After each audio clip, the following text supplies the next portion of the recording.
the first time I actually opened the show for the North Mississippi All-Stars, we got a chance to play that song. Back in 2000 in New York City or whatever. But coming from church, we were forced to carry a lot of weight with chords and carrying on the melodies of the singers. We were always taught to be more precise when it comes to slide notes. You know, somebody gave me a space cake last night, so I'm still a little off, you know. First time I ever had a space cake, man. Well, I freaked out. I didn't know. I'd never been on a cruise, so I was a little claustrophobic and freaking out on this thing, man, at first. Somebody was like, hey, man, happy jam cruise. So since then, I've been sort of floating, man. Yeah, man, this is pretty cool, man. Yeah. I'm like, Annabelle, you can book me on this thing every year. I'm back.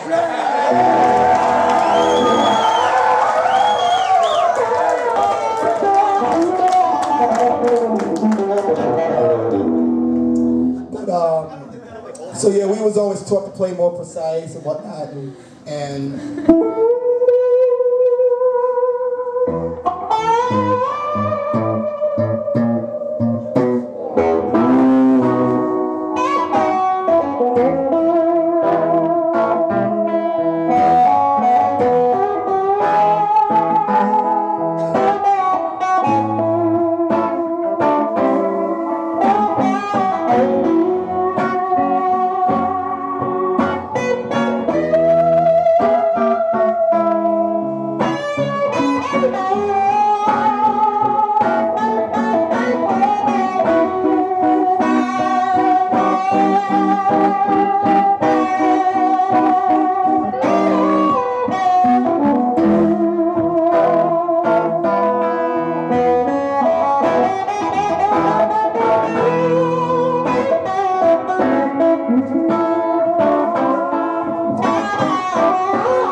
guitar player who's playing with a sacred steel player, put the slide away and just play rhythm.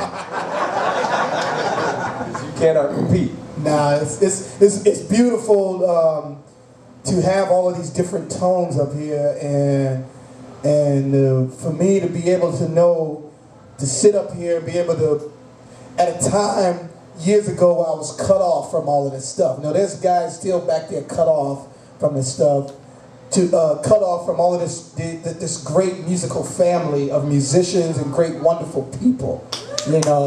And honestly, seriously, I really mean that. And to be out here on a beautiful cruise, this is like church. Can I get a witness in here? So it's beautiful to be here and to know the best guys like Steve and Luther and Derek Trucks and all of the great, and Warren Hayes, the great slide players. And when we all get together, it's a crazy time that happens, you know, and we all just have so much fun. Me and him, we all go to war on stage all the time. War with Words with Stevie Ray, so.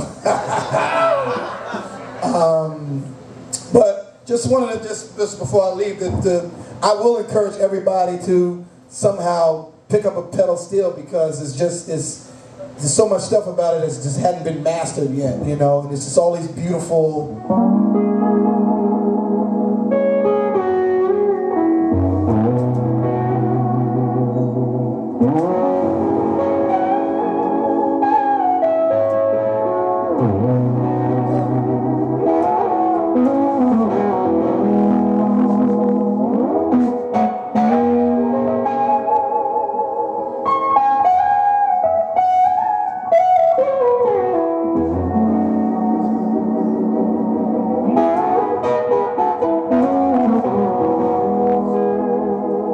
All these crazy chord combinations that you could do. Some people call us lazy guitar players because we sit down and play, but you know, there's all these things. But I'm glad when I put on my do-rag and all that, sometimes I'll go in the South and walk in some bar and totally freak somebody out. You know, I'll just say, hey man, can I play a pedal steel for a second? You know, be a country band bar on the stage. I just get on there and be like,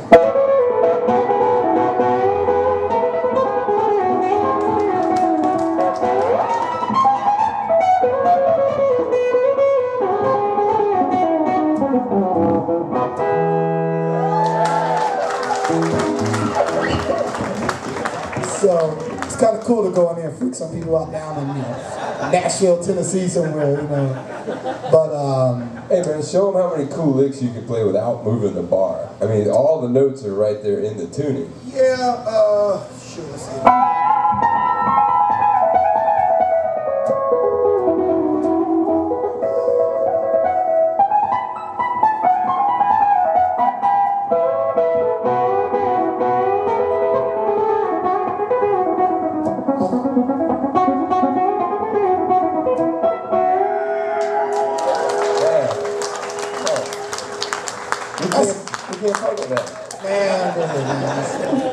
But it's just one of the beautiful things about the instrument, and as I continue to grow musically, and y'all continue to feed us great, wonderful energy as we try to get better. You know, who knows where this thing goes, where it will go, and how we can all continue to learn from each other. I see another great guitar player back there, Eric Krasnow from Soul Line. So that's just been the history of Robert Randolph, where I come from, and how I've been taught how to play steel guitar. You could all go to sacredsteel.com and it'll give you a lot of history about some of the guys. And more in 2010, since it's the 10-year anniversary, you'll see all of us doing these crazy tours and showing up with 4 steel players on stage and all that stuff. So it's a pleasure to be here with y'all and do this thing.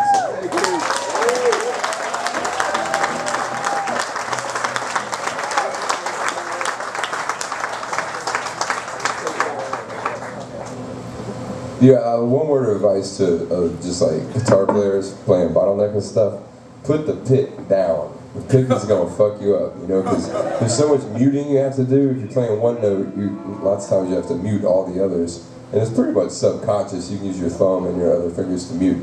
Just put the pick down and listen to your ear, and just follow whatever melody you hear in your heart, and try and play that.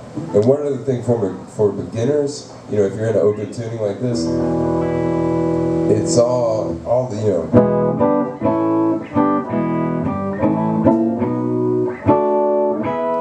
all your main like rock chords or whatever, they're all just right there laid out for you. And the slide licks you might want to play are all right there. Like, you can play a lot of Dwayne Allman stuff just between the 12th and the 10th fret. Just like this right here.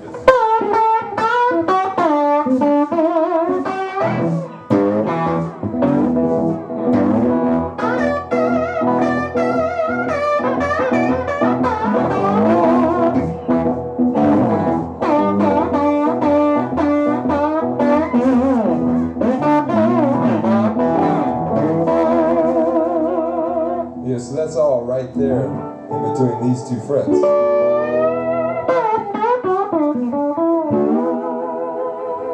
And you can spend a whole lifetime right there just practicing that. So it's not a big mysterious thing, but the open tuning really does help. Yeah, they put those. Yeah, they put those dots on there. They put those dots on there for. Right, and then yeah, you still.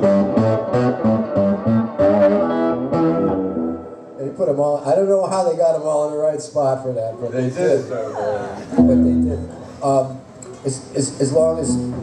As long as we're hitting the the beginning stuff for a minute. Besides, you don't need a pick. Please use your fingers. Please. Please use your fingers. Just imagine you're with your girlfriend, you know?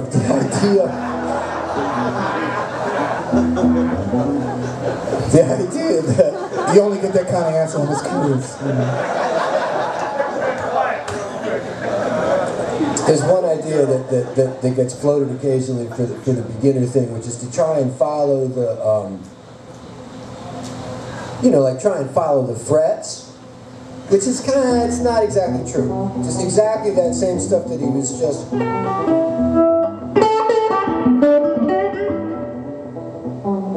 Excuse me.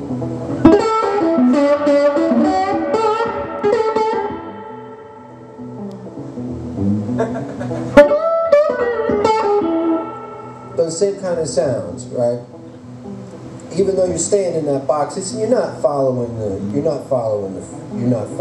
frets. If you actually looked at what was going on with stuff like that.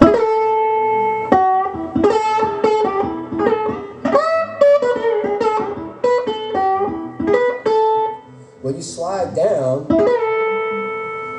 and then slide back up and try and catch that.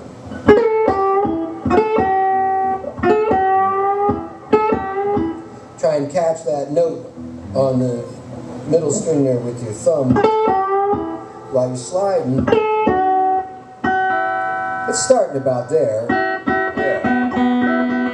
which is a pretty, it's a pretty legitimate quarter tone. Exactly.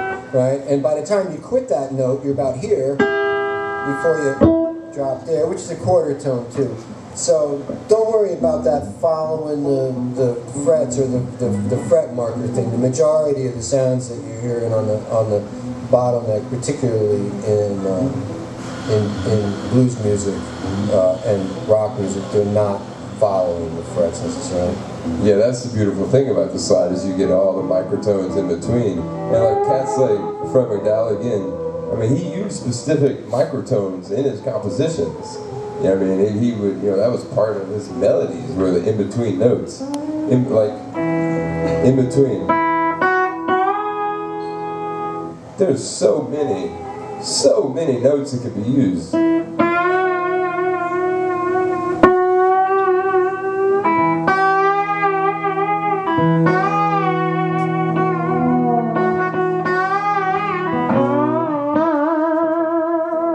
That's what it's all about.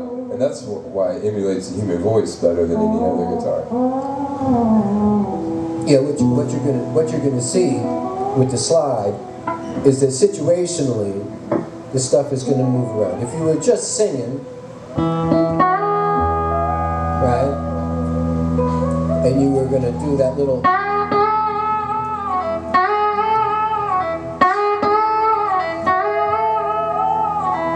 When I'm playing that.